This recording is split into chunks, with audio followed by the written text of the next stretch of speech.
All right, everyone, we are here with a very special guest. We are joined by the lovely Madelaine Petsch. Her new movie, The Strangers, Chapter 1, comes out Friday. By the time you're listening to this, it will be Friday. So thank you so much for joining us. The glasses, is it to fit the theme of the movie? I wish it was.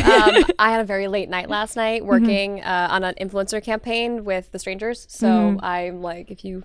Yeah, no, you're there. I'm here. My eyes are here, but I think they're better covered today. Well, you look very cool, I was gonna and say, we're it also intimidated. really ties into the outfit. Yeah. Thank you. I'm so glad to hear that. I was like, I don't want them to think I'm an asshole. So I was like, here are my eyes, but you don't want to see them. I'm sure of that. I'm actually helping, I think. No, it definitely ties into the outfit, but I was like, huge diva alert walking in. No, she just has a lot of fallout from that sneaking under her eyes. No, but that's so cool. So you were just talking about this influencer event you guys threw on for the movie. Can you tell us a little bit about it? Yeah, so we had, I think it was 9 influeers go to a cabin in the woods, although it was like actually a mansion in Montauk. Right. But we were calling it like a Gorgeous. cabin in the woods. It was like a beautiful mansion. Well, that's how you have to get the influencers to get there. So it was right when they started watching the movie, and then the lights turned off when it was dark outside. And so me and my producer were in another room controlling scares, basically, just like messing with them the entire night. So we filmed it. I think it should be out by the time that people are watching this or listening to this. But Did you get some good, genuine scares? Oh my God, it was so... I love haunted houses. I go to them all the time as a fan. I've never scared people before so viscerally. Yeah. And I think I'm addicted to it. There's a thrill that You're comes really with scaring leaning people. in. I was loving it. I was like, no, go thrill over there. that comes with scaring people for sure.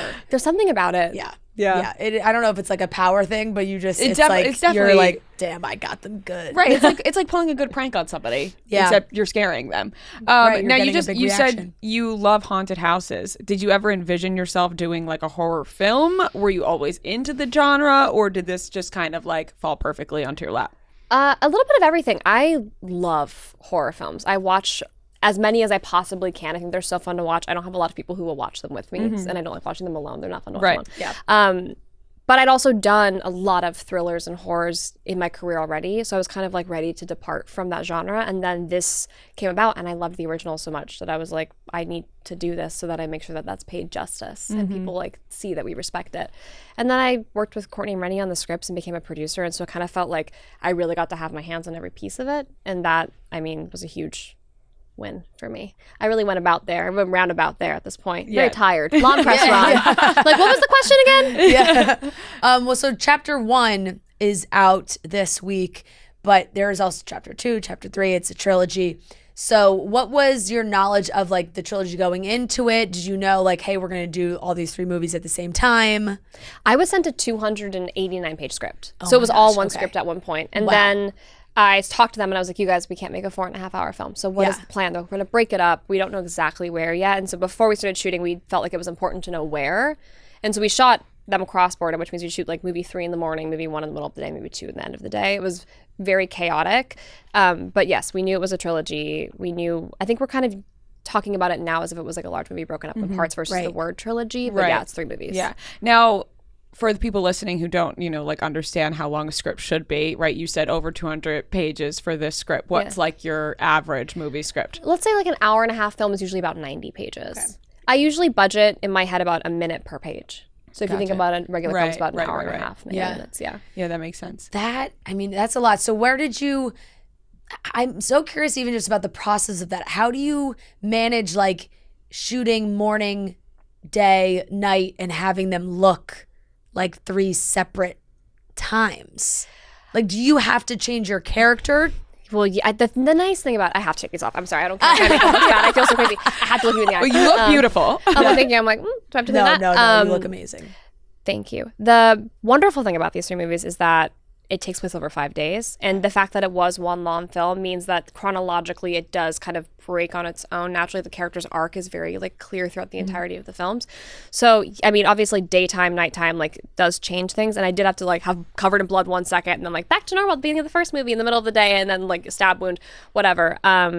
So all of that made it a little bit more difficult, but you kind of do that. You don't really shoot chronologically anyways in film. Right. So it kind of worked out. And I also was on a network television show for 7 years where we would shoot episodes long before we even got a script. So this was like a cakewalk in comparison to that. And I feel like that is movie magic, right? Like people don't realize that you don't shoot things from beginning to end. Like are there times where you're shooting the end of the film and then you got to go back to the beginning? But people like when you're watching the movie, you're like, oh yeah, this must have just been done day by day. Yeah, I actually shot the last scene of the third film. So the last scene of the entirety of all films on like week 2 of like 8 weeks. Yeah. Okay. And I was like, well, I'm really solidifying my character arc here, so I gotta be strong. Like, at least I know I'm in the end. Oops. Oh, spoiler alert, I'm in all 3. That's true. Where did you guys film these movies? Slovakia. Wow. Okay. How was that? I loved it. Yeah. I never given much thought to going to Eastern Europe before. Like, I'm sure at one point I was like, I'd like to go there eventually, but I didn't know when.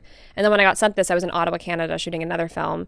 And I was like, this sounds so insane and intimidating and overwhelming. And then the minute I got there, I was like, this is beautiful. It's like one of the most beautiful cities in the world. And it's very metropolitan. There's, you know, I say this because matcha is incredibly important to me.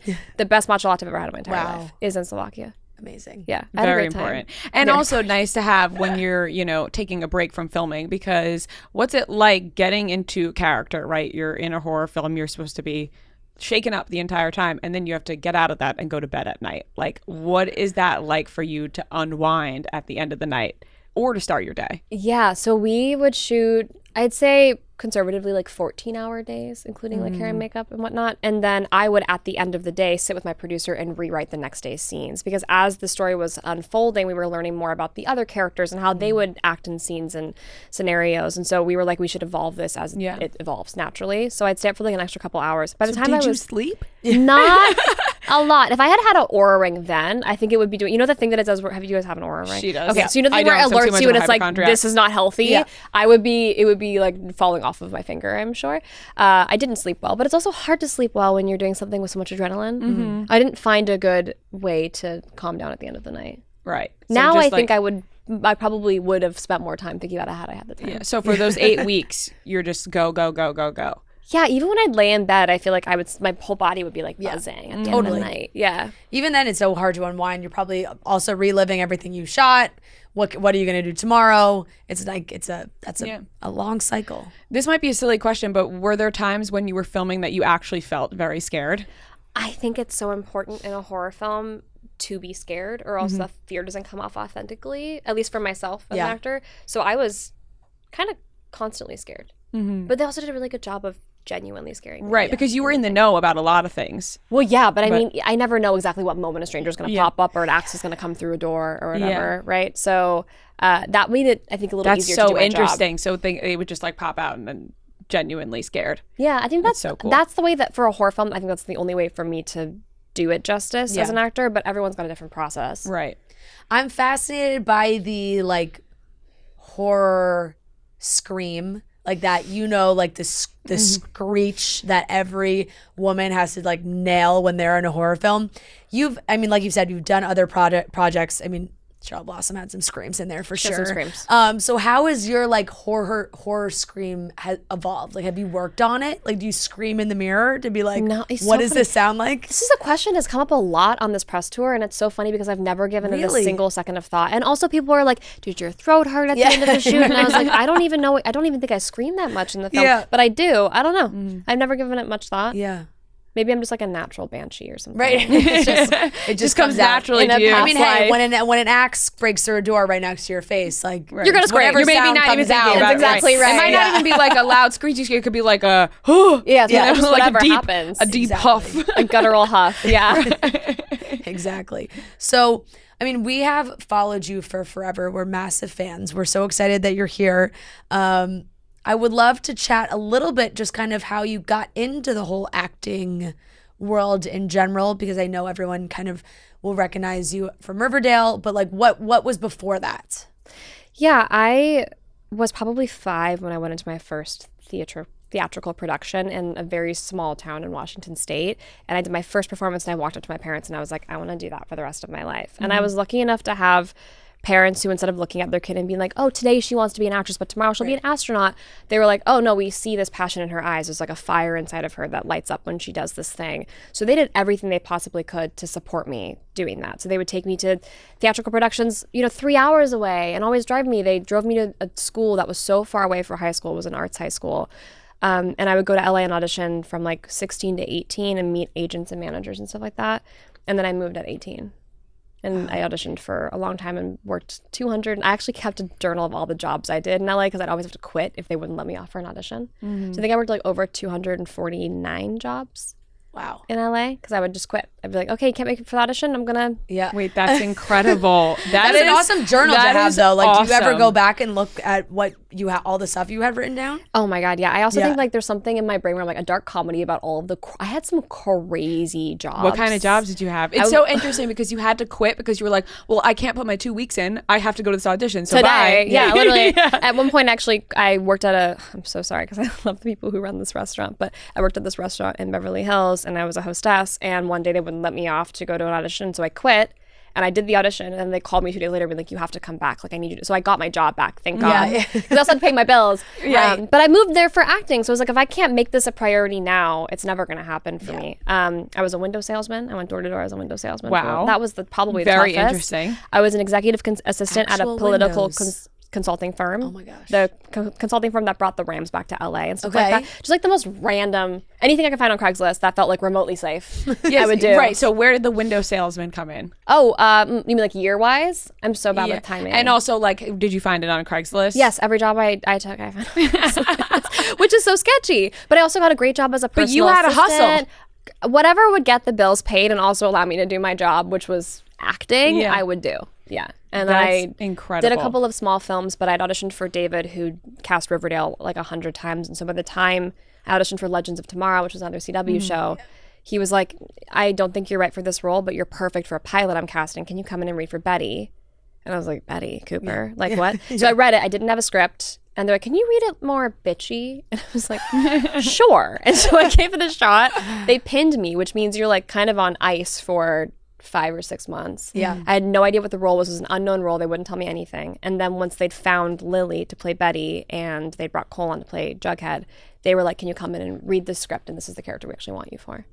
That's awesome. Yeah. And so now you say you're on ice, right? So that means like you can't. Can you audition for other things? Oh yeah, you can, but you don't want to because you're like, this is it. Right. You know what I mean? You're like, oh, I've got the job, but you don't actually have the job. You're So just pinned. you were auditioning for other things when that happened. Yeah, I can't remember what I was auditioning for. But were you just like mailing it in? You're like, all right, I'll show up for this audition. I mean, no, never, because I wanted to work. I was like, Yeah. I need to stop. I was an assistant to like 6 people when I booked Riverdale. I was Really? assisting, like, because personal assisting, I could at least, cry and be like, please, I have to go to this audition. Right. Personal assistant There's for a- anybody yes. that like is known now, or Oh no, for like a photographer, so I did her Right. retouching for a long time, or to like a family, like never to celebrities, but just to people who needed help. But yeah, that's just so much more of a human connection, though, because it's like. But they also they were rooting for me. Yeah, like when I booked the show, especially if they're in more of a creative field, like they get it. my photographer, who I'd worked for years and was like family to me when I booked the show, was like jumped up and down and screamed with me, and she's like, "You're fired!" And I was like, "I quit." It was very cute. that is amazing. really cute. Yeah. I mean, I think you taking on that many jobs is such an incredible story. And if you can like do something with that journal and make something out of it, like What kind of like unhinged human keeps a journal of all their jobs? I just know that I'll forget. Yeah, I have a terrible memory. I wish I wrote ironically. down. I wish I wrote down more stuff in my life. Yeah. Like I forget so much. I had a journal that I lost, and that's how that's when you know you're not good with journals. No, that's not good because And I'm also- like, what's in it? No, Where did it go? There are stories in there that I'm like, okay, Once your name isn't in it, you're fine. it might be. Uh-oh. Yeah, I'm not. find it. I'm clearly not a good journalist. I'm gonna go find it. No, that got thrown in the trash. Yeah, for definitely sure, thrown in the trash. when we moved offices. Yeah, but- right.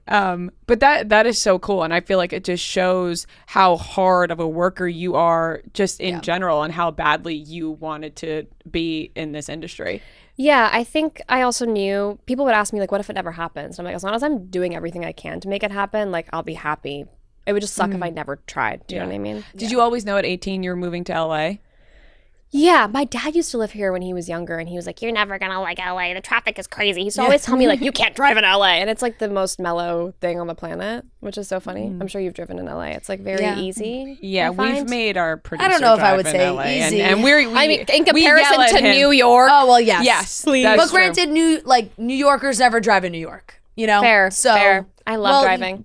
You I drive? do. Yes, You drive here. You have a car. Yes. You're one I of live few. in Jersey City, Yeah. so when I come back and forth, we just talked about my road rage. We don't have to get back into it, but Yeah. yes, it happens. Yeah, I get like it. you said, New York. I get it. I would never. You could not convince me to drive in New York.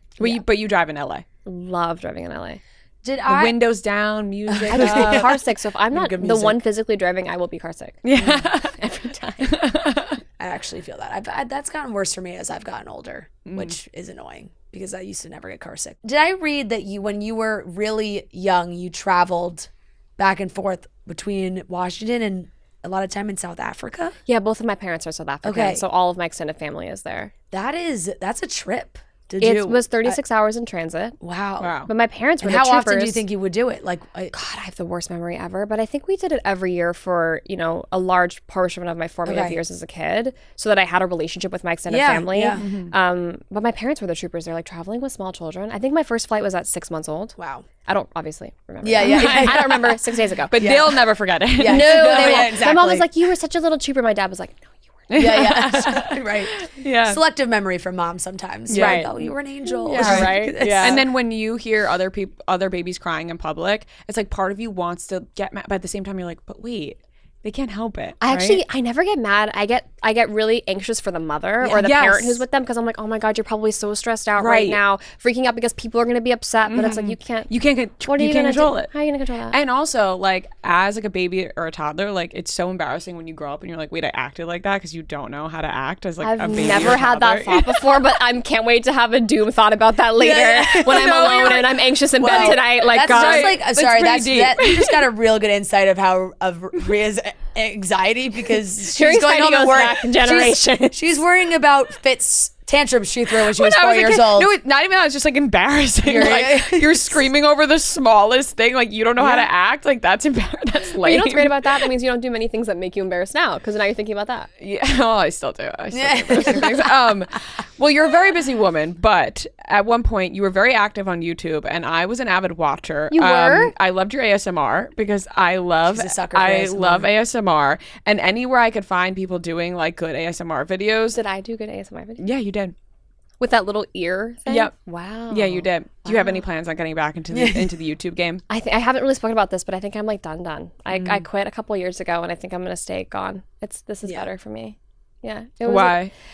It was very time consuming. I started it because I was on a Riverdale, and season 1, my character was an absolute menace to society, and people couldn't learn how to separate the artist from the character, and it was really damaging to my mental health. And I was like, at least I can try to take this into my own hands and the narrative, and show people who I really am. And then at a certain point, it stopped being fun and it started becoming a job. And I was like, that's not why I did this in the first place. I did this because I liked it, and I was editing all my own videos because I used to edit photos for my photographer. And so I felt like the connection that I was trying to create was created, and then it became something completely different. And I was like, I don't want that to be that anymore. So also, like, time. It took so much time. Right. When I was on Riverdale, I had a lot of free time because I was always in Vancouver, and now I, thankfully don't, knock on wood. And so we'll see. Maybe I'll return in a couple of years. No, I just don't. It's not really for me anymore. Yeah, no, I feel that because, like you said, like you want the audience to get to know you, Madelaine, as a person, but then it becomes like, I want more and more. Like, where's your next video? Yeah, and it also I had a very public relationship actually quite a while ago now, and I think it just became like, to your point, I was giving so much of myself away, and I was like, who am I left with when I'm laying in bed at night? That's like just for me. Yeah. Where's also, the privacy? Yeah. I'm almost 30. Like, I just want to focus on the thing that I love the most, and I don't have enough time to do everything. Yeah, It's fair enough. Definitely. Well, we loved Riverdale. Was one of my favorites. It was because you just never knew what was going to happen next, right? It was just, Me either. It really took you for a loop. So I wanted to ask you, because there's so many things, but I want to ask you, what was your maybe specific craziest storyline for your character that you were just like, what the hell is this? Oh, God. I mean, the first thing that comes to mind is when the doll, Julian, was possessed by my brother that I consumed in the womb. But then it got crazier, because then that brother I consumed in the womb became my brother in season 7. Right. So he just existed all of a sudden. But like, me having a whole storyline with a tiny little doll the size of this guy was probably the craziest thing I did. But honestly, like, what do you think? What do you think was the craziest one? How about me being a witch for a season and then never being a witch again? Right. I think a lot of it really, I just had to buy into all the supernatural, because I was like, the first all of a sudden it couple became seasons weren't supernatural. so supernatural. And I was like, wow, this just really took a turn. It did, yeah. The monsters, the Right. creature, It did. the flashbacks. I also started to get, I was like, what time period are we in? Like, I loved the discussion around Riverdale, and especially when you guys would make TikToks about it, or just post little things here and there, where it would be like, okay, they're in on it, right? Like, Yeah. because No, we know. I Yeah. think people would be like, you know, People obviously would always be like, such we gotta get dedicated him out fans of there. love. Yeah, right. Like, but I think, you know, your fans and Riverdale like consumers were so obsessed, and they'll watch anything. But at the same time, they were like, do they know what we're watching? We knew. Yeah. But I also think there's like a fine line, like of like how much you want to really let on to that, because, you know, to your point, as long as you buy into the ride, like it's a fun fucking ride. It was a fun ride for us. It was a fun ride for people to watch. Yeah. It was interesting to be like on such a They don't make a hated lot of show. They don't make a lot of shows like that anymore, too. No. So No. it And I was want to kind be of- thrown on a ride. Yeah. I want to be like, what the hell is happening That's next? why I became an actor. It's like I want to create experiences that people can immerse themselves in and like escape from everyday reality. Right. That was the biggest escape from everyday reality because Yeah. it would never happen. So I am beyond thankful to that show and what it did for me and my co-stars and my best friends. And I have nothing but great things to say about what it's done for my career. And it obviously was a weird cultural phenomenon at a certain points. Yeah. But like you can't complain about that happening in your career. Definitely. And I think people love watching, obviously, how close you guys are. I was going to still. say that's one of my favorite things, and I saw you post with the girls at your premiere, which is so awesome to create those female bonds from a show like that. What is that relationship like for you with those girls? What is it like when you hang out with your best friend? Yeah, right. You know what Just I mean? right. It's like it's Right. just it's just exactly the same. I think it's really rare, at least from my perspective, to know other females who are in the same field as you in my industry that support you so much as much as we do. And I think we're really lucky, and it's very rare. And there's genuinely no ego or jealousy or competition between us because we all are so different.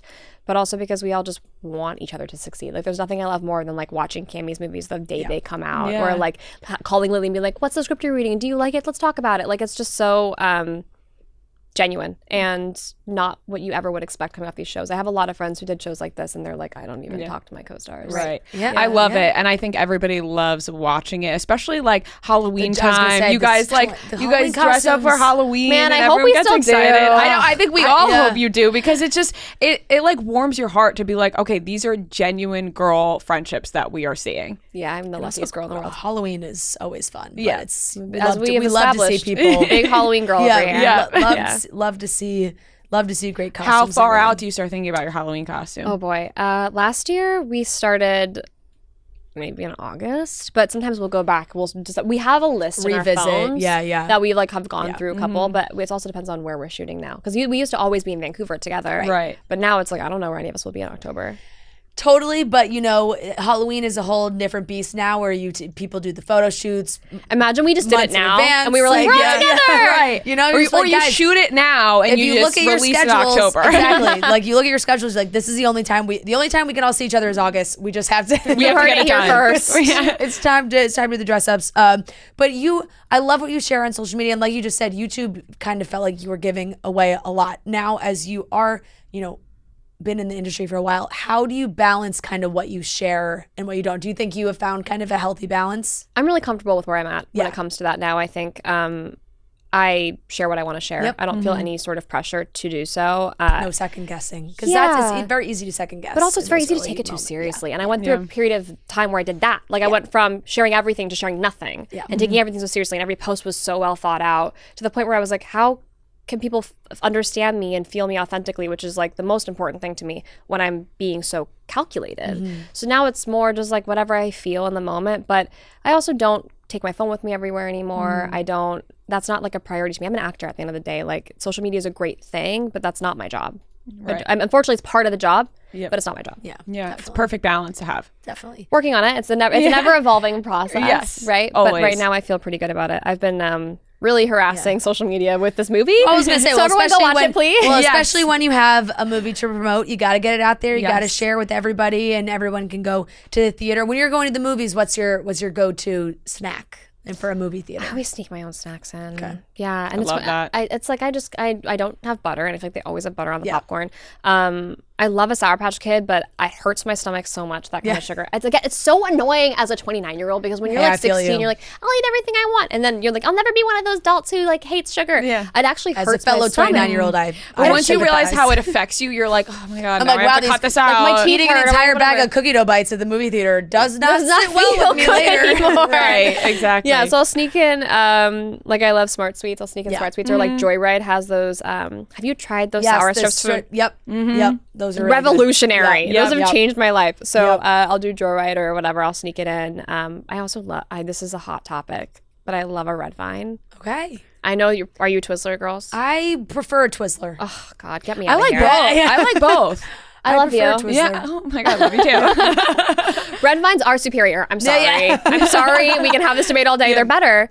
They're better. I also like black licorice though. So like right. Okay. Yeah. I'm not a black licorice gal. I like black licorice, but red I'm not vines like in our area grabbing at it. Like I must have it. I don't know if it's like a regional thing, but they're not as prevalent. I just felt like I didn't have as like red vines weren't Twizzlers around are like as much. eating plastic. I can't get on board with that. You literally use them as a straw. And red vines. That is true. Yeah, that is true. You would like drink your like soda through a Twizzler. Unhinged. No, we're so unhinged when we're kids. Right, when you're kids, and then you get, and literally that's what I picture when the kids have like the Gatorade mouth. Yeah, like I'm literally picturing that. That's actually kind of iconic. Should I do a photo shoot with Gatorade mouth? Just the red around the lips. I love it. All right, everybody, go check out The Strangers Chapter 1, and then already 2 and 3 will come out this year. Soon. Okay, I've been told to not give some sort of time frame. We won't give a time frame, but check out Chapter 1, and thank you so much for joining us. Yes, thank you so much for having me. Amazing. Thank you so much.